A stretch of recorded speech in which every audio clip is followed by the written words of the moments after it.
ಎಲ್ಲ ಧ್ಯಾನ ಮಿತ್ರರಿಗೆ ಆತ್ಮಪೂರ್ವಕ ನಮಸ್ಕಾರಗಳು. ಇವತ್ತು ಧ್ಯಾನ 365 ಅಲ್ಲಿ 167ನೇ ದಿವಸ, 167th ಸೆಷನ್. ಈ ಒಂದು ಧ್ಯಾನ, ಈ ಒಂದು ಜ್ಞಾನ, ಈ ಒಂದು ಮಾರ್ಗ ಕೊಟ್ಟಿರೋ ನಮ್ಮ ಗುರುಗಳಾದ ಬ್ರಹ್ಮಶ್ರೀ ಪಿತಾಮಹ Patriji, PSSM pyramid world foundation ಎಲ್ಲ ಪಿರಮಿಡ್ ಮಾಸ್ಟರ್ಸ್ಗೆ, ಸೀನಿಯರ್ ಮಾಸ್ಟರ್ಸ್ಗೆ ಆತ್ಮಪೂರ್ವಕ ನಮಸ್ಕಾರಗಳು. ಪ್ರತಿ ಕ್ಷಣ ನಮ್ಮ ನೆರಳು ನಮ್ಮ ಜೊತೆನೇ ಇರುತ್ತದೆ. ನಾವು ಎಲ್ಲೇ ಹೋಗಿದ್ರೂ ನಮ್ಮ ನೆರಳು ನಮ್ಮ ಜೊತೆ ಬರ್ತಾನೆ ಇರುತ್ತದೆ. ಆ ಥರ ಮನುಷ್ಯನು ಆತ್ಮ ಅನ್ನೋದು ಒಂದು ಶರೀರ ತಗೊಂಡು ಬಂದರೆ, ಆತ್ಮಕ್ಕೆ ಈ ಶರೀರ ಅನ್ನೋದೊಂದು ನೆರಳು. ಶರೀರಕ್ಕೆ ಕಾಂತಿ ಬಂದರೆ ಒಂದು ನೆರಳು ನಮಗೆ ಕಾಣಿಸ್ತದೆ. ಆ ಥರ ಆತ್ಮಕ್ಕೆ ನೆರಳು ಏನು ಅಂದರೆ ಈ ಭೌತಿಕ ಶರೀರ. ಪ್ರತಿ ಜನ್ಮದಲ್ಲಿ ನಾವು ಈ ನೆರಳಿಂದ ಕ್ರಿಯೇಟ್ ಮಾಡ್ಕೊಳ್ಳೋದು ಪ್ರತಿಯೊಂದು ಗುಣಗಳು, ಕರ್ಮಗಳು, ಪ್ರತಿಯೊಂದು ಒಂದೊಂದು ಜನ್ಮಕ್ಕೆ ನೆರಳು ಥರ ನಮ್ಮ ಜೊತೆ ಬರ್ತಾನೇ ಇದೆ. ನಮ್ಮನ್ನು ಬಿಡಲ್ಲ ಅದು. ಯಾಕೆ ಅಂದರೆ ಅದನ್ನು ಸೃಷ್ಟಿ ಮಾಡಿರುವವರು ನಾವೇ. You create your own reality ಅಂದರೆ ನಮ್ಮ ಶರೀರದಿಂದ ಏನೇನು ನಾವು ಮಾಡ್ತೀವೋ ಆ ಗುಣಗಳು ಜಾಸ್ತಿ ಆಗ್ತಾ ಇರುತ್ತೆ, ಕರ್ಮಗಳು ಜಾಸ್ತಿ ಆಗ್ತಾ ಇರುತ್ತದೆ.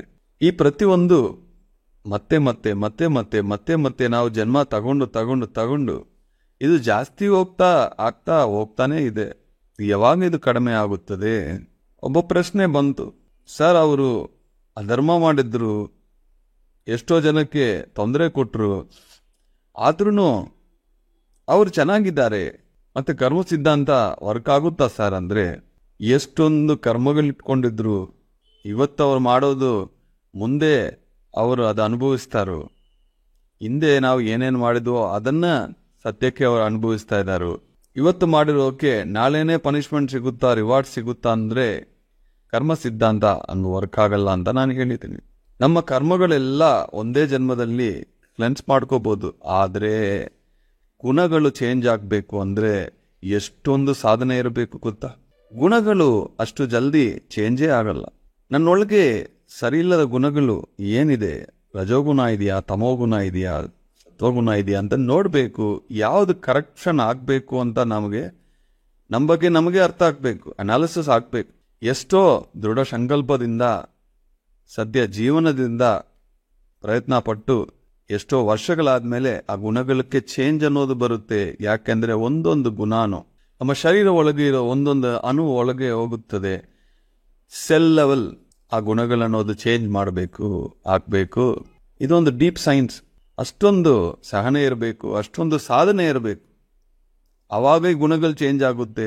ಇಲ್ಲ ಅಂದ್ರೆ ಒಂದೊಂದು ಜನ್ಮಕ್ಕೆ ಅದು ಕಂಟಿನ್ಯೂ ಆಗ್ತಾನೆ ಇರುತ್ತದೆ.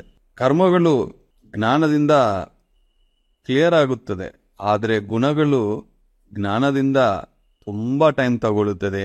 ನಿರ್ಗುಣಕ್ಕೆ ಪ್ರತಿಯೊಬ್ಬರು ಬರಬೇಕು. ಅವಾಗ ನಿಮಗೆ ಅಡ್ಡಗಳಿರಲ್ಲ.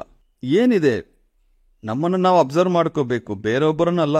ಬೇರೊಬ್ಬರನ್ನ ಚೆನ್ನಾಗಿ ನಾವು ಅಬ್ಸರ್ವ್ ಮಾಡ್ತೀವಿ, ಜಡ್ಜ್ ಮಾಡ್ತೀವಿ, ಕಮೆಂಟ್ ಮಾಡ್ತೀವಿ, ಕಿರಿಕಿರಿ ಮಾಡ್ತೀವಿ.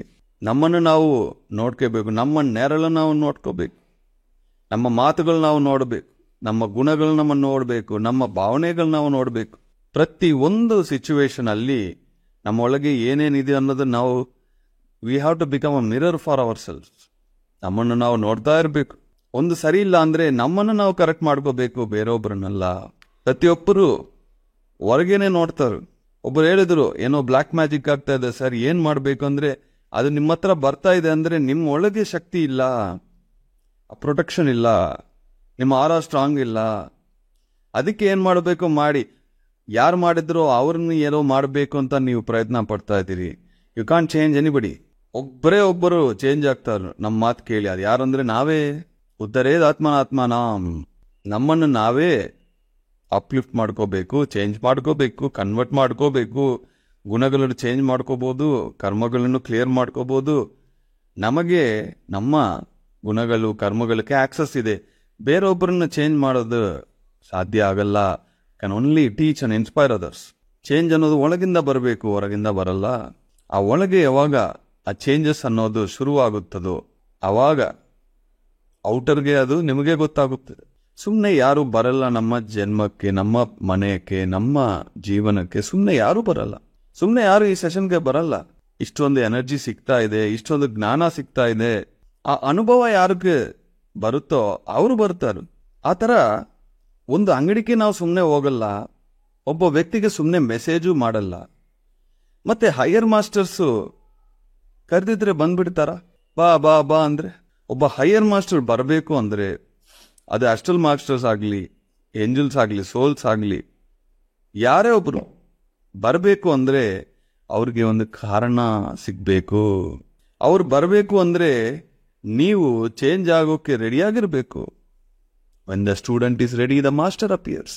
ಯಾರು ಬರ್ತಾ ಇಲ್ಲ, ವಿಷನ್ಸ್ ಬರ್ತಾ ಇಲ್ಲ, ವಾಕಿಂಗ್ ಬರ್ತಾ ಇಲ್ಲ ಅಂದರೆ ನೀವು ಅಲ್ಲಿ ನೋಡಬೇಡಿ, ಒಳಗೆ ನಾವು ರೆಡಿಯಾ ಇದೆಯಾ ಅಂತ ನೋಡಿ. ಒಂದು ಸತ್ಯ ನೋಡಿದ ತಕ್ಷಣ, ಕೇಳಿದ ತಕ್ಷಣ ಎಷ್ಟು ಅದು ನಮಗೆ ಅಳವಡಿಕೆಗೆ ಬರ್ತಾ ಇದೆ, ಎಷ್ಟು ನಾವು ಚೇಂಜ್ ಮಾಡೋಕೆ ರೆಡಿ ಇದ್ದೀವಿ, ಸತ್ಯ ಜೊತೆ ಇರೋಗೆ ನಾವು ಎಷ್ಟು ತಯಾರಾಗಿದ್ದೀವಿ ಅನ್ನೋದು ನಾವು ನೋಡಬೇಕು. ಅವಾಗ ಅವರು ಸಂದೇಶ ಕೊಡ್ತಾರೋ, ಅವ್ರ ಶಕ್ತಿಯನ್ನು ಕೊಡ್ತಾರೋ. ಸೇವೆ ಜಾಸ್ತಿ ಮಾಡಬೇಕು, ಎಲ್ಲರೂ ಈ ಕರ್ಮಗಳಿಂದ ಬಿಡುಗಡೆ ಆಗಬೇಕು, ಈ ಭೂಮಿ ತಾಯಿಗೆ ಎಷ್ಟೋ ಭಾರ ಕಮ್ಮಿ ಆಗಬೇಕು, ಶಾಖಾಹಾರಿಗೆ ಎಲ್ಲ ಆಗಬೇಕು ಅಂತ ಯಾವಾಗ ನಿಮಗೆ ಒಂದು ಸಂಕಲ್ಪ ಬರುತ್ತೋ, ಸೇವೆ ಮಾಡೋಕೆ ನೀವು ರೆಡಿ ಇರ್ತಿರೋ, ಅವಾಗ ವಾಕಿನ್ಸ್ ಆಗ್ತಾರೆ. ಸುಮ್ಮನೆ ಯಾರು ಬರಲ್ಲ ಈ ಶರೀರ ಒಳಗೆ. ಒಂದೊಂದು ಸತಿ ನಮಗೆ ಕಾಣಿಸ್ತದೆ, ಒಂದೊಂದು ಸತಿ ಕಾಣಿಸಲ್ಲ, ಒಂದೊಂದು ಸತಿ ಆ ಫೀಲಿಂಗ್ಸ್ ಗೊತ್ತಾಗಲ್ಲ. ಆದ್ರೇನು ಒಂದು ಸೆಷನ್ ನಾವು ಇಟ್ಕೊಂಡಿದ್ರೆ, ಒಂದು ಯಜ್ಞ ಟೈಮಲ್ಲಿ ಎಷ್ಟೊಂದು ಹಾಸ್ಟೆಲ್ ಮಾಸ್ಟರ್ಸ್ ಅಲ್ಲಿ ಬರ್ತಾರು. ನೋಡೋಕೆ ಕಣ್ಣಿದೆಯಾ ಇಲ್ಲ ಅಂತ ಅದು ಡಿಫ್ರೆನ್ಸ್ ಅಷ್ಟೇ, ಅಲ್ಲಿ ಬಂದೇ ಬರ್ತಾರೆ. ವಾಕಿನ್ಸ್ ಆಗುತ್ತದೆ ಯಾವಾಗೂ. ನಮ್ಮನ್ನು ನಾವು ತಯಾರು ಮಾಡ್ಕೋಬೇಕು. When the student is ready, ಅವಾಗ ಅವರನ್ನು ನಾವು ಆಕರ್ಷಿಸ್ತೀವಿ. ಒಂದು ಮಗು ಬೇಕು ಅಂದರೆ ಇಲ್ಲಿ ರೆಡಿ ಆಗಬೇಕು, ಒಪ್ಪಂದ ಆಗಬೇಕು, ಅಗ್ರಿಮೆಂಟ್ ಇರಬೇಕು, ಅವಾಗ ಅವರೇ ಬರ್ತಾರೆ. ನಮ್ಮ ನೆರಳು, ನಮ್ಮ ಕರ್ಮಗಳು, ನಮ್ಮ ಗುಣಗಳು, ಅಸತ್ಯಗಳು ಒಂದೊಂದು ಜನ್ಮಕ್ಕೆ ಟ್ರಾನ್ಸ್ಫರ್ ಆಗ್ತಾ ಇದೆ. ಇದೆಲ್ಲ ಕ್ಲಿಯರ್ ಆಗಿದ್ರೆ ಮಾತ್ರ ಎಷ್ಟೊಂದು ಜ್ಞಾನ, ಶಕ್ತಿ, ಮೋಕ್ಷ ಅನ್ನೋದು, ಮುಕ್ತಿ ಅನ್ನೋದು ನಮಗೆ ಸಿಗುತ್ತೆ. ಇದು ಕ್ಯಾರಿ ಫಾರ್ವರ್ಡ್ ಆಗ್ತಾ ಇರುತ್ತೆ ಮಾಸ್ಟರ್ಸ್. ಹಿಂದಿನ ಜನ್ಮ ಬಗ್ಗೆ ನನಗೆ ಗೊತ್ತಿಲ್ಲ, ಮುಂದಿನ ಜನ್ಮ ಬಗ್ಗೆ ಗೊತ್ತಿಲ್ಲ, ಈ ಜನ್ಮದಲ್ಲಿ ನನಗೆ ಧ್ಯಾನ ಸಿಕ್ತು, ಈ ಜ್ಞಾನ ಸಿಕ್ತು, ಒಳ್ಳೆ ಗುರುಗಳು ಸಿಕ್ಕರು, ಇಷ್ಟೊಂದು ಅವಕಾಶ ನಾನು ಇವಾಗ ಮಿಸ್ ಮಾಡ್ಕೊಂಡಿದ್ರೆ ಮತ್ತೆ ಇದು ಸಿಗಲ್ಲ. ಒಂದು ಸಿಕ್ತರೆ ತುಂಬಾ ಆಳವಾಗಿ ಹೋಗಿ ಅದನ್ನು ನಾವು ಯೂಸ್ ಮಾಡ್ಕೋಬೇಕು. ಅವರೇ ಬುದ್ಧಿವಂತರು, ಅವರೇ ಬುದ್ಧ ಆಗ್ತಾರೆ. Thank you very much masters.